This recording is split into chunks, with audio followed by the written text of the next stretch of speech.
Dear learners, I am Ridita Tasmin. Welcome you all to the program of Bangladesh Open University. Today we will discuss from Bachelor of Business Studies program. Our topic is Lesson 6 and our title is Relation and Jealousy. So please learners, take your Business English course book. Before we start, let's have a look on the objectives of the lesson. At the end of the lesson, you will be able to read and understand a story. Then you will be able to appreciate the value of forgiveness. Then identify and use the noun clause. Then use abstract words. Then you will be able to understand the use of phrases. Then make apologies orally, and the last point is you will be able to make diary entries. We often find that two brothers or two friends become jealous of each other. Today, the name of our story is Relation and Jealousy. It is about two brothers' story. In this story, we find a narrator, and the narrator is Nasim. Now, I will read from section 1. I was only a year and some months younger than Rana. We grew up, studied and played together. No distinction of elder and younger was made between us. But just about the time I am speaking of, I began to realize that I was no companion for him, either in age, in interest, or in ability. It even seemed to me that Rana himself was aware of his superiority and was proud of it. This idea, it may have been a wrong one, was inspired by my vanity, which suffered every time I came in contact with him. He was better than me in everything, at lessons, in arguments, and in manners. And all this took me further from him and caused me moral anguish, which I could not understand. When Rana was given tucked linen shirts for the first time, I was unhappy for not having shirts like that. I am sure I would have felt happier if I was convinced that every time he arranged his collar, it was not done to annoy me. What tormented me most was that it sometimes seemed to me Rana understood what was going on inside me, but tried to hide it. But perhaps my sensitiveness and tendency to analyze deceived me in this case. It may be Rana did not feel at all as I did. He was impulsive, and his enthusiasm in different hobbies did not last long. He would suddenly develop a passion for pictures, himself take up painting, spend all his money buying them, and beg them of his drawing master, of Papa, and of Grandmama. Then it would be a craze for curios to decorate his table, collecting them from every room in the house, or a mania for novels which he obtained on the sly and read all day and night. I could not help being impressed by his hobbies, but I was too proud to imitate him and too young, and not envied so much as Rana's happy large-heartedness, which showed itself most strikingly when we quarreled. I always felt that he was behaving well, but I could not do likewise. So, dear learners, that was our section 1. And from this section, we come to know about the background of the story. আমরা দুই ভাই রানা এবং নাসিম তাদের ভেতরকার সম্পর্কের কথা জানলাম এবং তাদের কিছু দ্বন্দ্ব সম্পর্কেও জানলাম। এই ফার্স্ট সেকশন থেকে কিভাবে দু ভাই একসঙ্গে বেড়ে ওঠে সেই গল্পটি জানলাম। Now you have to read this section very carefully and think for a while, and then you have to find out some answers from this section. Our first question is, the two brothers were not much different in their age, but the younger brother says, I was no companion for him. Why he felt so? The answer will be, Rana was better in studies, arguments and manners. That means Rana was always better than Nasim in everything. Our second question is, what was the effect of this feeling on his relationship with his elder brother? The answer will be, Nasim, the narrator, felt inferior to Rana and his relations were estranged or distanced. That means as Rana was superior and he was proud of it, so it made a distance between these two brothers. Now, question number 3. What action of Rana, the elder brother, irritated the younger brother most? Again, you have to read the text very carefully to find out the question. As we know from the text that Rana arranged his collar of his new shirt, whereas Nasim didn't have any shirt like this. Our fourth question is, what two qualities of Rana have been highlighted by the author? The answer will be, the two qualities are candid, that means honestly frank, and impulsive, that means one who acts suddenly without thinking carefully about the consequence. And our last question from this section is, what were Rana's hobbies? As we know, Rana's hobbies were painting, reading novels and collecting curios. So dear learners, from this section 2, we will come to know about these two brothers. Did they quarrel or did they learn to tolerate each other? Now I am reading from the section 2. Once when his passion for ornaments was at its height, I went up to his table and accidentally broke an empty brightly colored little scent bottle. Who asked you to touch my things? Demanded Rana, coming into the room and seeing how I had upset the symmetry of the different treasures on his table. And where is the scent bottle? You must have. I knocked it over by accident and it broke. What does it matter? Do me the favor. Never dare touch my things again, he said, putting the piece of the broken flask together and looking at them sorrowfully. And you please don't issue orders, I retorted. That's all. And I smiled, though I did not feel in the least like smiling. Yes, it's nothing to you, but it does matter to me, pursued Rana, jerking his shoulder, a gesture he had inherited from Papa. He goes and breaks it and then laughs, the nasty little brat. I am a little brat and you are big, but you are stupid. I am not going to quarrel with you, said Rana, giving me a slight push. Go away.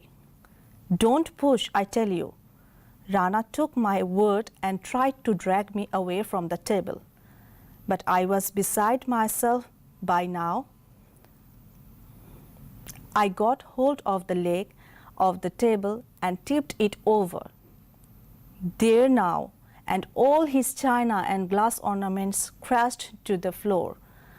You disgusting little boy, cried Rana, trying to save some of his falling treasures. Well, Now it is all over between us. I thought as I left the room. We have quarreled for good. So, dear learners, that was the quarrel between these two brothers. Now, here we have some questions and you have to give answers. Our first question is, how did the quarrel between Rana and the narrator start? The answer will be, Nasim had dropped and broken an empty colored little scent bottle. Question number 2, was it an intentional act of the narrator? No, as we know from the section 2 that it was not intentionally done. So the answer will be no, it was accidentally broken. And the second question is, how did Rana react to the narrator's action? The answer will be, he lost his temper, shouted at Nasim and asked him not to touch anything that belonged to him. Our third question is, what in the narrator's behavior was annoying to Rana? The answer will be, Nasim was not accepting his mistake. On the contrary, he was laughing. Our fourth question is, how did the narrator show his anger when Rana dragged him? The answer will be, he got hold of the table leg and tipped it over, breaking all china and glass ornaments.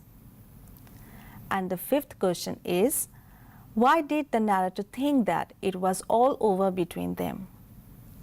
The answer will be, he had broken all that Rana loved immensely. Dear learners, আমরা আমাদের এই সেকশনে দেখলাম দুই ভাইয়ের ঝগড়ার বিষয়টি। এখন আমরা জানব এই দুই ভাই কি সারা জীবনের জন্যই ঝগড়া করেছিল? So, if you want to know that, you have to read section 3. We did not speak to each other till evening. I felt myself wrong and was afraid to look at him and could not do anything all day. Rana, on the contrary, did his lessons well and after dinner talked and laughed with sisters as usual. As soon as afternoon lessons were over, I left the room. I was too scared, uncomfortable, and ashamed to be alone with my brother. After our history lesson in the evening, I took my exercise books and started towards the door. As I passed Rana, though I wanted to go up to him and make friends, I scowled and put on an angry expression. At that moment, Rana raised his head and with a meaningful smile looked me full in face. Our eyes met and I knew that he understood me. But some irresistible feeling made me turn away. Nasim, he said in almost natural voice without a scrap of pathos. Don't be cross anymore. Forgive me if I offended you. And he held out his hand. Something that came higher and higher seemed to be pressing my chest and stopping my breath, but this only lasted for a second. Tears came into my eyes and I felt better. Forgive me, Rana, I stammered, squeezing his hand. Rana looked at me as if he could not make out at all why there should be tears in my eyes. So, dear learners, from this section, we come to know that how these two brothers became friends again. Now, you have to find out some questions answered from this section 3. Our first question from this section is, how did Nasim feel after the day's incident? The answer is, he realized he was wrong. He was sorry for it but didn't go to apologize to Rana. He avoided any encounter with Rana. The second question is, how was Rana's reaction different from that of Nasim? The answer is, He looked normal and did his routine actively. He laughed with his sisters as usual. And the third question is, I was too scared, uncomfortable and ashamed to be alone with my brother, says Nasim. Why does he think so? The answer is, he was feeling guilty. And our next question is, how did Rana show that he was keen to make friends with Nasim in spite of the day's event? The answer is, Rana went to Nasim and apologized in very natural voice.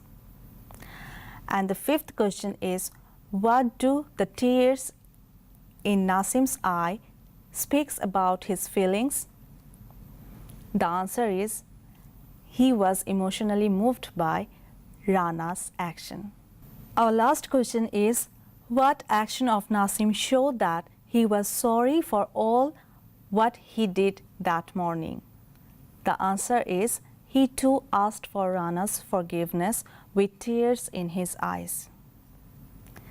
So, dear learners, the name of our story was Relation and Jealousy. এবং এই স্টোরিটাতে আমরা দেখলাম দুই ভাইয়ের বেড়ে ওঠার গল্প, তাদের ঝগড়ার গল্প এবং কিভাবে তারা আবার এই বন্ধুত্বপূর্ণ সম্পর্কে ফিরে আসে সেই গল্প। Now it's time to learn grammar.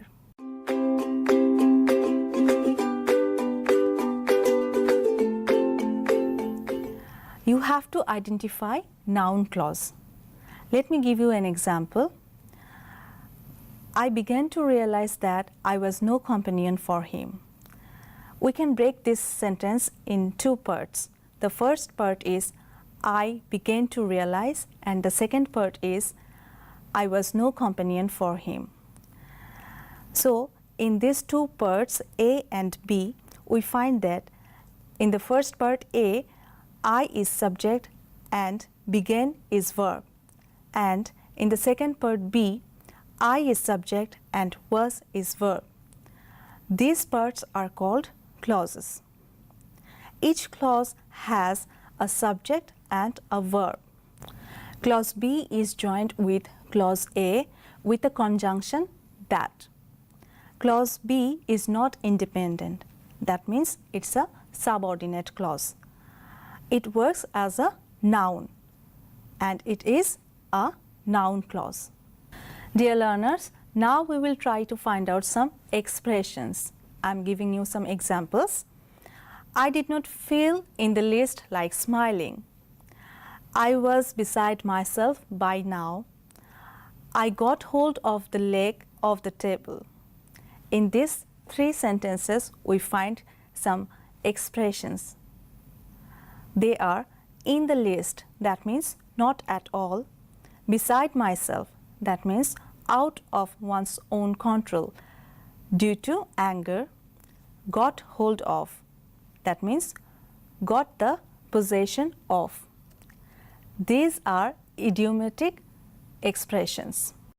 Dear learners, if you read the text very carefully, you will find some abstract words. They help us to describe our feelings or emotions like aware, anguish, understand, happy, annoy, torment. Now, let's move on to the next part, and that is make apologies orally. Here we will find out a conversation between two friends. Tina: I'm sorry, Sonia. I have lost your book of stories. I'm really sorry.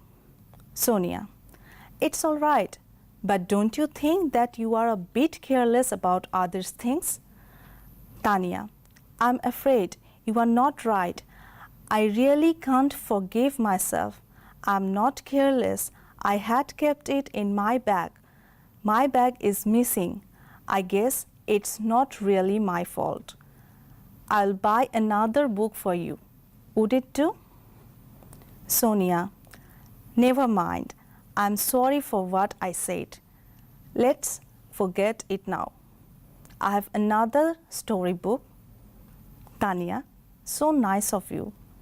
Dear learners, these expressions convey that what we feel on this occasion.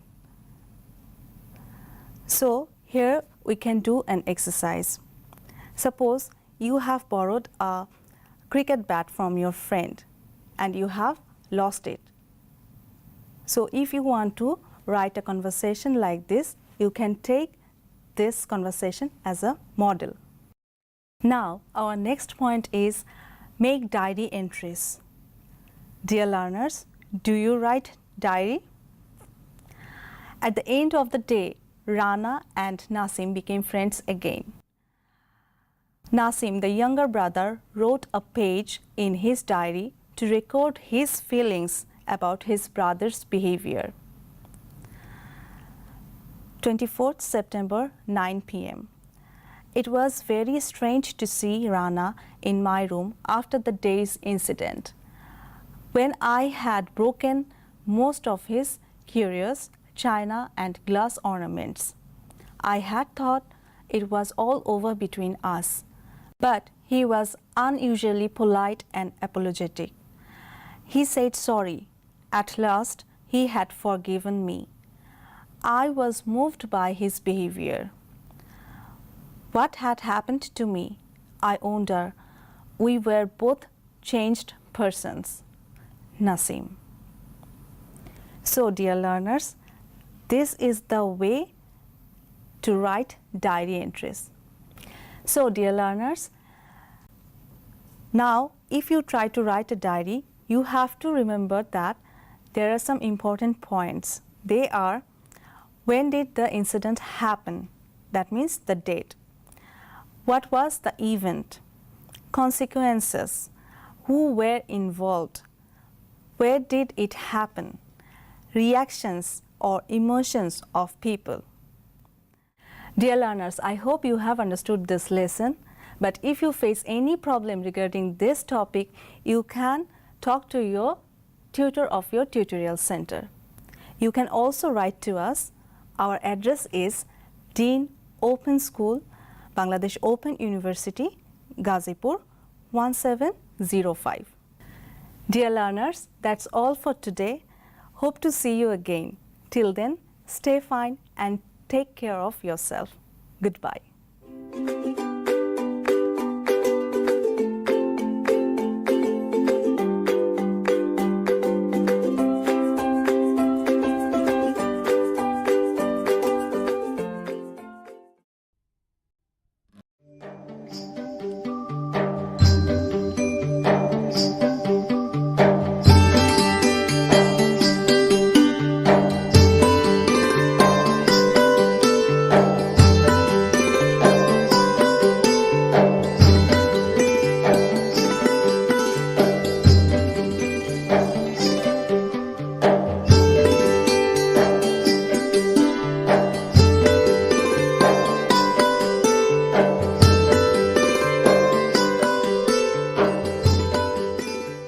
আসসালামু আলাইকুম সুপ্রিয় দর্শকবৃন্দ, বাংলাদেশ উন্মুক্ত বিশ্ববিদ্যালয় পরিবেশিত স্বাস্থ্য বিষয়ক অনুষ্ঠান জনগণের স্বাস্থ্য সেবায় আপনাদের সবাইকে স্বাগত জানাচ্ছি। উপস্থাপনায় আছি আমি ডাক্তার সামিনা আক্তার কাকলি এবং আমাদের সাথে যারা আছেন ডাক্তার সরকার মোহাম্মদ নোমান, প্রফেসর এবং ডিন, এবং আমাদের সাথে আলোচনায় যারা আছেন আরেকজন স্যার ডাক্তার মোহাম্মদ হাবিবুর রহমান, প্রভাষক, school of science and technology. আজকে আমাদের বিষয় হচ্ছে কোমর ব্যথা এবং আমাদের করণীয় কী কী। আজকে আমি প্রথমে আমরা আলোচনা করব যে হচ্ছে কোমর ব্যথাটা কি। আসলে এইটাতে হচ্ছে আমাদের যারা জনগোষ্ঠী আছে, বিশাল পরিমাণে জনগোষ্ঠী দেখা যায় এই ধরনের সমস্যায় তারা ভুগে থাকেন। এখন এই সম্পর্কে আজকে আমাদের যে তথ্য দিবে sir doctor Mohammad Habibur Rahman sir, আপনি আপনার মূল্যবান বক্তব্য দিয়ে বলবেন যে আমাদের কোমর ব্যথা কেন হয় এবং কি কি কারণে হয়, এই সম্পর্কে যদি আমাদের জনগণকে কিছু জানাতেন। ধন্যবাদ আপনাকে। আমাকে দুটো প্রশ্ন করা হয়েছে, একটি হচ্ছে কোমরে ব্যথা কি এবং কোমরে ব্যথার কারণসমূহ। প্রথমে বলবো কোমরে ব্যথা কি। তো কোমরের বলতে আমরা কোন অংশটাকে বুঝি, এটা আমাদের বোঝাটা খুবই জরুরি। আমরা যদি মেডিকেল টার্মে বলি, সেটা হচ্ছে আমাদের যে শরীরের নিম্ন অংশ, মানে বডির যে নিম্ন অংশ, এখানে 5টা হাড় থাকে এই 5টা হাড়ের যে কোনো অংশে যদি কারো ব্যথা হয় তাহলে সেটাকে আমরা কোমরে ব্যথা বলি। কিভাবে সরাসরি বুঝবো? আপনি নিজেই বুঝতে পারবেন। আপনি যদি দেখেন যে আপনার পিছনের অংশে যদি আপনি হাত দেন, এখানে দেখবেন যে আমরা বলি রিবকেজ বা আপনারা অনেক সময় বাংলায় বলি খাঁচা।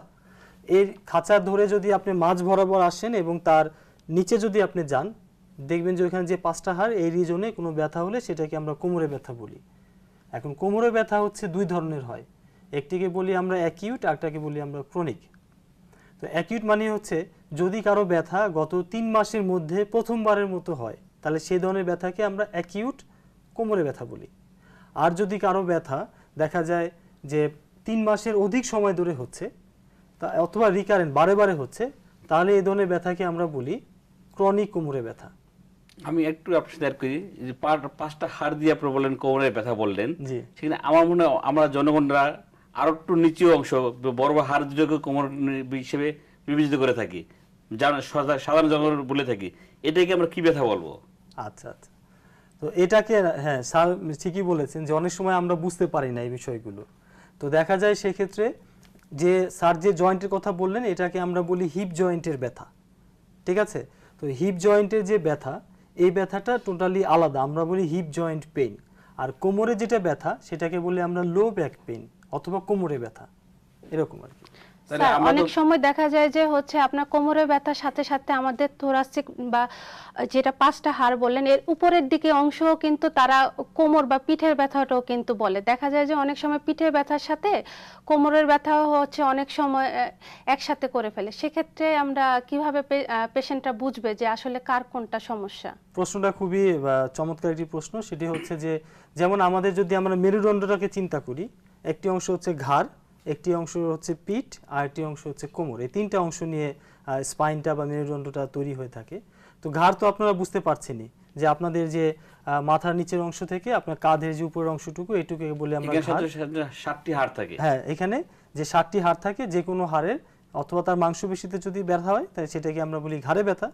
এবং এই 7টি হাড়ের নিচে আরও 12টি হাড় থাকে যেটি আমাদের পিঠের অংশে অবস্থিত, যেটি আমরা বলছি রিবকেজ বা খাঁচার নিচের অংশ পর্যন্ত। এবং এই ঘাড়ের বা সার্ভাইকেল বা শোল্ডারের নিচের অংশ থেকে শুরু হয়, এখানে 12টি হাড় থাকে। এই 12টি হাড়ের রিজনে যদি কোনো ব্যথা হয় সেটাকে বলি আমরা পিঠে ব্যথা, ইংরেজিতে বলি ব্যাক পেইন। এটা কিন্তু লো ব্যাক পেইন না। আর তৃতীয় অংশ হচ্ছে যে সেই ব্যাকের নিচের যে অংশ লো ব্যাক থাকে সেখানে 5টা হাড়, ওই 5টা হাড়ে যদি ব্যথা হয় সেখানে আমরা বলি লো ব্যাক পেইন। কিন্তু আমরা সাধারণ জনগণ হিপ পেইনটাকেও আমরা কোমরের ব্যথা হিসেবে বলে থাকি। আমরা যখন ডাক্তাররা রোগী দেখি তখন আমাদের কাছে এইভাবে আসে, স্যার আমার কোমরে ব্যথা, কি করতে পারি? সে কিন্তু হিপ পেইন বলে আসতেছে। সেক্ষেত্রে আমরা তাকে কিভাবে কি বলবো যে তার আসলে ব্যথাটা কোনটা? হ্যাঁ, এই ক্ষেত্রে অবশ্যই নির্ণয় করাটা জরুরি। কারণ এই ব্যথাটা হওয়ার জন্য, বিশেষ করে হিপ বা এই গ্লুটিয়াল রিজনে ব্যথাটা হওয়ার জন্য অনেকগুলো এরিয়া থেকে ব্যথা আসতে পারে। যেমন কারো কোমর থেকে আসতে পারে, কারো হিপ জয়েন্ট থেকে আসতে পারে, অথবা দেখা যায় কারো স্যাক্রিলিয়াক নামে একটি জয়েন্ট আছে, এই জয়েন্ট থেকেও ব্যথা আসতে পারে। এক্ষেত্রে আমাদের নিজেদেরকে ডায়াগনোসিস করতে হবে। বিশেষ করে আমাদের সাথে একজন ফিমেল কলিগ আছেন, আপনি জানবেন যে অনেক মহিলারা কিন্তু এই কমপ্লেনটা করে থাকে। তো সেক্ষেত্রে আপনি কিছু বলবেন কিনা মহিলাদের ক্ষেত্রে? অনেক যারা রোগী আছে, বিশেষ করে যারা মহিলা রোগী, তাদের কিন্তু দেখা যায় যে ঘরোয়া যে কাজ আছে সেই কাজ করা ছাড়াও দেখা যায় যে অনেক সময় গর্ভবতী হওয়ার পরে বাচ্চার ডেলিভারি, বিশেষ করে সিজারিয়ান সেকশনের পরেও কিন্তু তারা একটি কমন হচ্ছে প্রবলেম বলে তারা কোমর ব্যথা। তো তাদের কাছে ধারণা হয় যে হচ্ছে যে সিজারের যে অ্যানাস্থেসিয়া দিয়েছে তার ফলেই হচ্ছে কোমর ব্যথা হয়েছে, এটা একটি কারণ। এবং সাথে সাথে তারা দেখা যায় যে হচ্ছে ঘরে দেখা যায় ফ্লোরে নিচে লং টাইম হচ্ছে বেন্ডিং মানে ঝুঁকে কাজ করে থাকে, বা হচ্ছে শোয়ার পজিশন খারাপ, বা অনেক সময় না বুঝে হচ্ছে অনেক ভারী জিনিস তুলে ফেললো, এটার ফলেও কিন্তু দেখা যায় যে হচ্ছে কোমর ব্যথা হয়। আবার এর সাথেও আমি আরেকটু অ্যাড করতে চাচ্ছি যে হচ্ছে অনেক পেশেন্ট শুধু যে কোমর ব্যথা বলবে তা না, অনেক সময় দেখবেন যে কোমর ব্যথার থেকে তার পায়ে ব্যথা এসে গেছে, আমরা সেটাকে বলি হচ্ছে রেফার্ড পেন বা রেডিয়েট করেছে হচ্ছে পায়ে, যে কোমর ব্যথার থেকে কোমর থেকে হচ্ছে পায়ে এসে পড়েছে। তো অনেক রোগী মনে করে যে হচ্ছে দেখা যায় যে হচ্ছে এটা হচ্ছে তার পায়ে ব্যথা, কিন্তু দেখা যায় যে এই ব্যথাটা উৎস হচ্ছে কিন্তু কোমর থেকে ব্যথাটা যখন খারাপের দিকে চলে যায় তখন কিন্তু আস্তে আস্তে তার হচ্ছে পায়ের দিকে চলে যায়, 2 পায়ে যায় বা কারো 1 পায়ে যায় বা কারো সামনের পায়ের দিকে আসে, কারো পিছনের দিকে আসে। তো এই ধরনের কিন্তু দেখা যায় যে সমস্যার কথা যারা মহিলা আছে বা হচ্ছে পুরুষও আছে, তারাও কিন্তু এই ধরনের সমস্যা কিন্তু বলে থাকে যে তাদের এই ধরনের সমস্যা হয়। এটাও কিন্তু আমাদের নজরে রাখতে হবে, এটাও কিন্তু কোমর ব্যথার একটা অংশ, যে যদি হচ্ছে পায়েও চলে আসে। আপনার সাথে আরেকটা পয়েন্ট আমি অ্যাড করি, সেটা হচ্ছে যে আমাদেরকে যে সৃষ্টিকর্তা যেভাবে সৃষ্টি করেছেন, মহিলাদের হাড়ের যে স্ট্রাকচার, কোমরের স্ট্রাকচার পুরুষদের হাড়ের কোমরের স্ট্রাকচারের চেয়ে আলাদা। মহিলাদের যে পেলভিক বোন বা হিপ বোন বলি, এটি একটু ছড়ানো থাকে, পুরুষদের একটু চাপানো থাকে। তো প্রশ্ন হচ্ছে যে ন্যাচারালি কোমরে ব্যথা মহিলাদের কেন বেশি হয় বা তাদের কেন বেশি গুরুত্ব দেওয়া দরকার? প্রথম কথা হচ্ছে স্ট্রাকচারাল একটা কারণ এটা। দ্বিতীয় কারণ হচ্ছে হরমোনাল কারণ। ফিমেলদের যে হরমোনাল চেঞ্জ হয়, পুরুষদের সেই হরমোনাল চেঞ্জ মান্থলি হয় না অথবা তো আর্লি হয় না। এই হরমোনাল চেঞ্জের ফলেও মহিলাদের ব্যথা আসে। 3 নাম্বার পয়েন্ট হচ্ছে হাউস হোল্ড অ্যাক্টিভিটি। মহিলাদের কিন্তু বাসায় সামনে ঝুঁকে অনেক কাজ করতে হয়, যেটা স্যারও আমাদের সাথে মনে হয় একমত হবেন। সামনে ঝুঁকে কাজ করলে তখন কোমরের লোডটা বেশি লাগে এবং সেই লোড থেকেও তার কোমরে ব্যথা হতে পারে। এই জন্য আমরা যদি দেখি, আমাদের বাসাতেও যদি আমরা খেয়াল করি, যদি আমাদের বাসাতে 10 জন সদস্য থাকে, যদি সেখানে 3-4 জন মহিলা থাকে, দেখবেন ম্যাক্সিমামই কখনো না কখনো কোমরে ব্যথা হয়েছিল। তো এই জন্য এইসব কারণে তারা ইচ্ছাকৃতভাবে যে কোমরে ব্যথা প্রকাশ করে তা না, বিষয়টা হরমোনাল কারণ এবং স্ট্রাকচারাল কারণ। তো এই ক্ষেত্রে আমাদের অনেক আমাদের বাসায় যারা মহিলারা কোনো কিছু কোটাকাটি করেন, পাক করার সময় বসে বসে এই ধরনের কাজ কিন্তু দেখা যায় মহিলারা একটু বেশি করে থাকে, সামনে দিকে ঝুঁকে থাকে, বিশেষ করে বটি দিয়ে কাজ করার সময় বা হচ্ছে যে কাপড় চোপড় কাচার সময়। এই কাজগুলো কিন্তু সাধারণত মহিলারা বেশি করে থাকে এবং এজন্যই কিন্তু তারা বেশি হচ্ছে প্রবলেমে সমস্যার সম্মুখীন হয়ে থাকে। এই ক্ষেত্রে আমাদের ডায়াগনোসিস কি হতে পারে? হ্যাঁ, ডায়াগনোসিসের ক্ষেত্রে আমরা বলবো এক্সামিনেশন জরুরি। অনেক সময় আমরা দেখি যে ডায়াগনোসিস করার জন্য বলে যে অনেকজনে বলে এমআরআই করতে হবে, অনেকেই বলে থাকে এমআরআই করতে হবে, কিন্তু এমআরআই কিন্তু সিম্পল কোমরে ব্যথা রোগীর ডায়াগনোসিসের জন্য প্রয়োজনীয় নয়। এমআরআই সবসময় দরকার নেই, পেশেন্টের এক্সপেন্সিভ এটা। সিম্পল যদি আমরা অ্যাসেসমেন্ট করি, তার কোমরের হাড়কে যদি আমরা একটু পালপেশন ধরে ধরে দেখি, কোন হাড়ের মুভমেন্ট কম আছে, কোন হাড় একটু শক্ত আছে, কোন হাড়ের পাশে মাংসপেশি একটু শক্ত হয়ে গিয়েছে, অথবা পেশেন্টের মুভমেন্টের সাথে মানে তার সামনে বা পিছনে ঝোঁকার সাথে ব্যথার কোনো পরিবর্তন হয় কিনা, অথবা পেশেন্টের ব্যথা পায়ে যে চলে গিয়েছে তার তীব্রতা কতটুকু। অনেক সময় আমরা প্র্যাকটিসে যেটা দেখি যে অর্থোপেডিক্সের কাছে গেলে আমরা বলবো যে যেহেতু তাদের কাজ এটা, অনেক সময় পেশেন্ট বোঝে না, পেশেন্ট ব্যথা এত বেশি বলে আমাকে অপারেশন করতে বলছে। তো আপনি একটু বলবেন কিনা যে অপারেশনের বিষয়ে আসলে আমাদের কি গাইডলাইন আমাদের রোগীদের ফলো করা উচিত?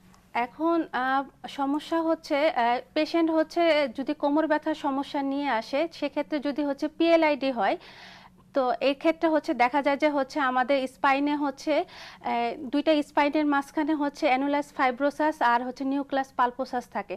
তো এই জেলিটা একটা জেলির মতন থাকে, এই জেলিটা যদি বের হয়ে আসে, সেক্ষেত্রে অনেক সময় দেখা যায় যে আমাদের যারা ডক্টরস আছেন তারা কিন্তু সাজেস্ট করে থাকে যে যদি বেশি বের হয়ে যায়, সেক্ষেত্রে কিন্তু তারা সাজেস্ট করে যে হচ্ছে সার্জারি করলে ভালো। কিন্তু অ্যাজ এ ফিজিওথেরাপিস্ট হিসেবে আমি বলবো অনেক সময় সার্জারি করা ছাড়াও কিন্তু যদি এক্সারসাইজের মাধ্যমেও কিন্তু এই যে ভিতরে যে জেলিটা থাকে, দুইটা স্পাইনের মাঝখানে যে জেলিটা আছে, এই জেলিটা কিন্তু আস্তে আস্তে, একটু সময় লাগবে, এই জেলিটা কিন্তু আস্তে আস্তে ভিতরে চলে যাওয়া সম্ভব। এই একটা ব্যাপার। সেক্ষেত্রে কিন্তু অনেক সময় দেখা যায় যদি সার্জারি যদি সাকসেসফুল বাই চান্স না হয়, সেক্ষেত্রে কিন্তু দেখা যাবে যে আপনারা সবাই হয়তো বা একটু খেয়াল করে দেখবেন যে আমাদের কোমরের যে নার্ভগুলো আছে এগুলো কিন্তু আমাদের পায়ে সাপ্লাই দেয়। তো সেক্ষেত্রে যদি আমাদের অপারেশনে যদি কোনো প্রবলেম হয়ে থাকে, সেক্ষেত্রে কিন্তু দেখা যাবে যে আমাদের হচ্ছে পা বা শরীরের নিম্নাংশ অবশ হয়ে যাওয়ার একটা সম্ভাবনা থাকে। এজন্য আমি বলবো হচ্ছে আগে হচ্ছে ভালোভাবে ডায়াগনোসিস করে আসলে কি আপনার সার্জারি দরকার হবে কিনা, এই বিষয়টা আগে খেয়াল রাখতে হবে। পেশেন্ট হিসেবে আমি একটি বিষয় জানতে চাই যে যখন তাদেরকে ডক্টর বলে যে আপনাকে সার্জারি করতে হবে, তখন কিন্তু পেশেন্ট ভাবে যে আমাকে সার্জারি করতে হবে। তবে দর্শক, আপনাদের উদ্দেশ্যে বলছি, কোমরে ব্যথা থেকে কখন সার্জারি করবেন আর কখন করবেন না, এটা আপনারা নিজেরাই বুঝতে পারবেন।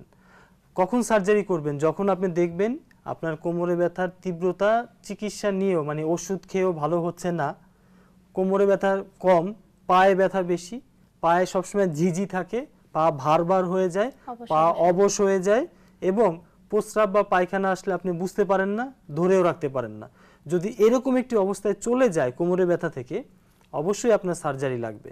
আর যদি কোনো একটি প্রবলেম আপনার না থাকে, শুধু কোমরে ব্যথা, তার সাথে পা ভারী ভারী হয় না, অবশ অবশ হয় না, মাংসপেশি শুকিয়ে যায়নি, প্রস্রাব পায়খানার সমস্যা নেই, আপনি নিজেই যখন সিদ্ধান্ত নেবেন আপনার অপারেশন করার প্রয়োজন নেই, আপনি নর্মাল যে চিকিৎসা ব্যবস্থা আছে, ওষুধ খাবেন প্রয়োজন সাপেক্ষে, ফিজিওথেরাপি নেবেন প্রয়োজন সাপেক্ষে, লাইফস্টাইল মডিফিকেশন করবেন, আশা করি সেই ক্ষেত্রে আপনি অনেক ভালো থাকতে পারবেন। তবে সার্জারি কতটুকু ইফেক্টিভ স্যার বা কতটুকু পেশেন্টের জন্য সাকসেস রেট আনতে পারে এই বিষয়ে যদি স্যার আপনি কিছু শেয়ার করতেন।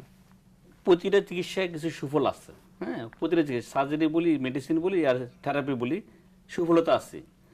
সেই সুফলতা ডিপেন্ড করে আমাদের রোগীর অবস্থাটা কি সেটা আগে নির্ণয় করতে হবে। রোগী যদি সার্জারির প্রয়োজন হয় অবশ্যই তাকে সার্জারি করতে হবে, যদি প্রয়োজন না হয় তাকে আমরা অবশ্যই মেডিসিন ট্রিটমেন্ট দিয়ে তাকে সুস্থ করতে পারি, অথবা যদি মেডিসিন ট্রিটমেন্টের পাশাপাশি যদি আমরা তাকে এক্সারসাইজ ব্যায়াম শিখিয়ে দিতে পারি, ওটা দিয়ে সুস্থ থাকতে পারে।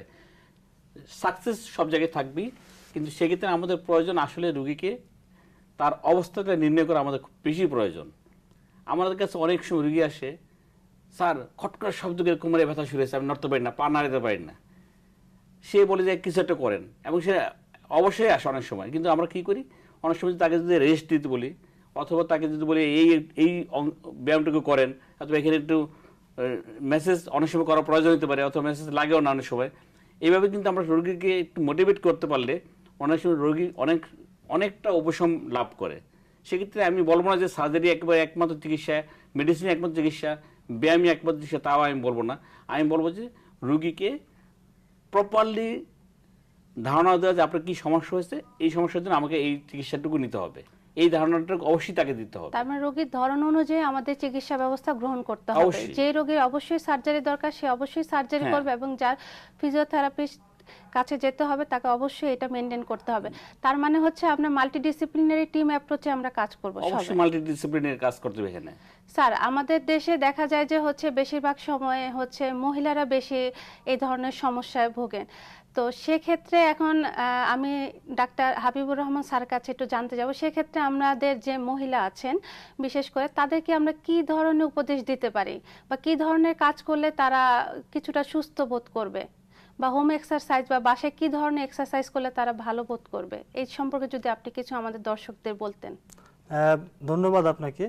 একদম দর্শকের চাহিদা অনুযায়ী আপনি একটি প্রশ্ন করেছেন। বিশেষ করে আমাদের মেল ফিমেলের যে রেশিও কাছাকাছি, এবং আপনি দেখবেন যে আগে ফিমেল যারা ছিল তারা ঘরে হাউসহোল্ড অ্যাক্টিভিটি করতো, তো হাউসহোল্ড অ্যাক্টিভিটি তারা যে ঘরে করছে এই জন্য তাদের কোমরে ব্যথা হতো। কিন্তু এখন কিন্তু যারা ফিমেল আছেন তারা কিন্তু কর্পোরেট হাউসে চাকরি করছেন, বসে কাজ করতে হচ্ছে, কম্পিউটারে কাজ করতে হচ্ছে। সিম্পল, আমি অনেক ফিমেল পেশেন্ট দেখেছি যাদের কম্পিউটারে ডেস্কে ওয়ার্ক করতে হয় অথবা অফিস ওয়ার্ক করতে হয়। সেক্ষেত্রে কোমরে কিন্তু আমাদের একটি কার্ভেচার আছে, শুরুতেই বলেছি যে আমাদের কোমরের অংশটুকু সামনের দিকে একটু কার্ভ করা থাকে, বাঁকানো থাকে, সামনের দিকে বাঁকানো। যখন আমরা কুঁজো হয়ে কাজ করি তখন এই বাঁকানোটা কিন্তু রিভার্স হয়ে যায়, উল্টো হয়ে যায়, তখন আমাদের ওই বাঁকা অংশের আশেপাশে যে মাংসপেশি আছে এগুলোতে চাপ লাগে এবং ব্যথা হয়। তাহলে এক্ষেত্রে দেখা যায় আরেকটা কারণ হচ্ছে যে যারা ফিমেল আছে তাদের বাই ন্যাচারাল বা বিভিন্ন কারণে দেখা যায় অ্যাবডোমেন যদি একটু বড় থাকে, বিশেষ করে প্রেগনেন্সির সময় হতে পারে, বা ফিমেলদের এমনি লর্ডোসিস বা লাম্বারের কার্ভেচার, কোমরের কার্ভেচার বেশি থাকে, এর জন্য তাদের পেট একটু বড় যাদের বেশি থাকে, অথবা মেদ ভুঁড়ি থাকে, তাদের ক্ষেত্রে কিন্তু এই কোমরে ব্যথা হওয়ার সম্ভাবনা অনেক বেশি থাকে। তাহলে উপায় কি? উপায় হচ্ছে যে আপনার যে কর্মক্ষেত্র আছে সেই কর্মক্ষেত্রে আপনাকে অবশ্যই মডিফিকেশন দরকার, চেঞ্জ দরকার। যেমন আপনার সিম্পল, আপনি যখন ডেস্ক ওয়ার্ক করেন আপনার যে চেয়ার আছে বসেন, তার পিছনে যদি একটু ছোট বালিশ দিয়ে আপনার কোমরকে সাপোর্ট দিয়ে তারপর আপনি কাজ করেন, তাহলে কোমর কিন্তু বাঁকা হবে না, আপনি খুব সহজে ব্যথা থেকে পরিত্রাণ পাবেন এখানে একটি অংশ। আর যারা হাউসহোল্ড অ্যাক্টিভিটি করেন, সামনে ঝুঁকে যারা কাজ করেন, তাদের কাছে আমি বলবো যে আপনারা সব কাজ করতে পারবেন, তবে সামনে ঝুঁকে নয়, আপনাদেরকে সোজা হয়ে তারপরে কাজ করতে হবে। যেমন আমাদের যারা মহিলারা বাসায় কোটাকাটি করেন বা ডেইলি অ্যাক্টিভিটিস করেন, আপনারা যদি চপিং করেন, যদি বটিতে না কেটে চপার বোর্ডে চপিং করেন, সোজা থেকে কিন্তু আপনি করতে পারবেন। অনেক সময় দেখা যায় আপনি দাঁড়ানো অবস্থায় চপিং করলে ব্যথা হয়, ঠিক আছে, একটি টেকনিক আছে, যেমন আপনি যখন যে পায়ে বা যে অংশে ব্যথা সেটার নিচে যদি আপনি একটি ছোট পিঁড়ি দিয়ে নেন, আপনাদের অনেকে বসার জন্য পিঁড়ি ব্যবহার করেন, আর যে পায়ে ব্যথা নাই সেটা যদি খালি অংশে রাখেন, মানে ফ্লোরে রাখেন, এভাবে একটা পা উঁচু একটা পা নিচুতে রেখে আপনি কাজ করলে তখন কিন্তু আপনার লোড ব্যালেন্সটা হবে, যেটা আপনার ব্যথা তৈরি করেছিল। সিম্পল আপনি কিন্তু আপনার বাসায় এই কাজ করে আপনার কোমরে ব্যথা আপনি নিজে নিজে দূর করতে পারেন। আরেকটি কাজ করতে হবে, আমরা বলেছি যে যখনই সামনে ঝুঁকে কাজ করবেন ব্যথা হবে, নিজে নিজে নিজের চিকিৎসা বাসায় করতে পারেন। কোমরের পিছনে হাত দিবেন, দিয়ে আস্তে আস্তে কোমরটাকে পিছন দিকে নেবেন, নিয়ে এটাকে 10 সেকেন্ড ধরে রাখবেন, তারপরে ছেড়ে দিবেন। তো আপনার যদি সামনে ঝোঁকার ফলে যদি ডিস্ক জনিত কোনো সমস্যা হয়, হাড় জনিত কারণে কোমরে ব্যথা হয়, তাহলে এই ক্ষেত্রে আপনার কোমরে ব্যথা কিছুটা হলেও কমে আসবে। তবে সবাই কিন্তু এই এক্সারসাইজটা করতে পারবেন না। যাদের হাড় সামনের দিকে সরে যাওয়ার কারণে কোমরে ব্যথা, তারা কিন্তু এটা পারবেন না। সেটা পারবেন না, কারণ অনেক সময় দেখা যায় যে হচ্ছে আপনার স্পাইনটা সামনে এসে পড়ছে। সেক্ষেত্রে যদি এই এক্সারসাইজটা করা হয়, বিশেষ করে পিছনের দিকে ঝুঁকে করা হয়, তাহলে কিন্তু দেখা যাবে যে হাড়টা আরো বেশি ডিসপ্লেস হয়ে যাবে। সেক্ষেত্রে কিন্তু আমাদের দেখা যাবে যে হাঁটু ভাঁজ করে যে এক্সারসাইজ, শুয়ে থেকে আমরা 2 হাঁটু বুকের কাছে নিয়ে আসব, এই ধরনের এক্সারসাইজটা কিন্তু আমাদের করতে হবে। আর স্যার, সাথে সাথে আমি আরেকটু জানতে চাচ্ছিলাম যে হচ্ছে আমরা তো হচ্ছে যারা রোগী থাকে তাদের ক্ষেত্রে আমরা হচ্ছে হিট অ্যাপ্লাই বা হচ্ছে গরম ছেঁক দেওয়ার কথা বলে থাকি, সেক্ষেত্রে আমরা কি করব? আচ্ছা, ধন্যবাদ। গরম সেক যে কোনো ধরনের, মানে বলেছি আমরা যে আঘাতজনিত কারণে যদি ব্যথা হয় সেখানে গরম সেক দেওয়া যাবে না, যেহেতু তার কোমরে ব্যথার সোর্সটা জানতে হবে। এটা কি আঘাতজনিত কারণে হয়েছে না স্পন্টেনিয়াসলি আস্তে আস্তে হয়েছে? যদি আস্তে আস্তে করে হয়, বাড়তে থাকে, এই ক্ষেত্রে অবশ্যই আপনি গরম সেক দিতে পারেন। সবচেয়ে ভালো হচ্ছে যে আপনি বাসায় উপর হয়ে শুয়ে থাকবেন, বুকের নিচে একটি বালিশ দিয়ে, এবং একটি হট ওয়াটার ব্যাগ তৈরি করবেন গরম পানি দিয়ে, এবং সেটা আপনার ব্যথার স্থানে ওই উপর হয়ে শুয়ে থাকা অবস্থায় 5 থেকে 10 মিনিট দিবেন। আশা করি যে আপনার কোমরে ব্যথা কিছুটা হলেও কমে যাবে। এটা হচ্ছে বাসায় প্রাথমিক চিকিৎসা আপনি করতে পারেন, ঠিক আছে? আর দ্বিতীয় কথা হচ্ছে, আমি নোমান স্যারের সাথে শেয়ার করবো এই বিষয়টা, যে স্যার তাহলে আমাদের যারা পেশেন্ট তাদেরকে আমরা কি মেসেজ দিব শেষে? আর একটা মেসেজ দিতে হবে, আমরা এখানে বাদ পড়ে যাচ্ছে, সেটা হলো একজন লোক যে কাজ করে, ধরেন আধা ঘন্টা যাবত সে কোটাকুটি করলো, তাকে আধা ঘন্টা যাবত কোটাকুটি করতে সুযোগ দেওয়া যাবে না। পজিশন অবশ্যই চেঞ্জ করতে হবে। হ্যাঁ হ্যাঁ, যে কম্পিউটারে কাজ করে, যে টেবিলে কাজ করে, সেই টেবিল দিয়ে মাঝে মাঝে তাকে অবশ্যই একটু উঠে হাঁটতে হবে, একটুখানি হাত পা নাড়াচাড়া করতে হবে, করলে অনেকটা উপকার পাবে। আরেকটা জিনিস কাকুলি বললেন যে যদি কারোর কোনো কারণে সামনের যুগে একটা সমস্যার কথা বলেন আপনি, যে যদি কারো ব্যান্ড সামনে দিকে ব্যান্ডে থাকে, এই সেটা নির্ণয় করার উপায়টা কি, সেটা আমাদের জানা প্রয়োজন। স্যার, দেখা যায় এক্স-রের মাধ্যমে কিন্তু আমরা করতে পারি। সেটা হচ্ছে দেখা যায় যে লেস্থেসিস বলি আমরা, স্পাইন্ডালোলেস্থেসিস। তো সেক্ষেত্রে কিন্তু হাড়টা কিন্তু সামনে এসে যায়, সেক্ষেত্রে কিন্তু আমরা এটা ইজিলি এক্স-রের মাধ্যমে কিন্তু আমরা বুঝতে পারি। আবার তাছাড়া আরেকটা কাজও আমরা করতে পারি, সেটা হচ্ছে যে ওই তার কোমরটাকে আনএক্সপোজ করে কাপড় সরানোর পরে যদি হাড় সামনের দিকে সরে যায়, তাহলে দেখা যাবে ইউজুয়ালি আমাদের কোমরের নিচের অংশে কোনো খাঁজ থাকে না, গর্ত থাকে না, কিন্তু যাদের হাড় সরে গিয়েছে ভিজুয়ালাইজ একটা গর্ত দেখা যাবে। সুতরাং গর্ত দেখে একটা প্রাইমারি ধারণা করতে পারি যে তার হয়তো বা হাড় সরে গিয়েছে। কনফার্ম হওয়ার জন্য তখন আমরা এক্স-রে করি।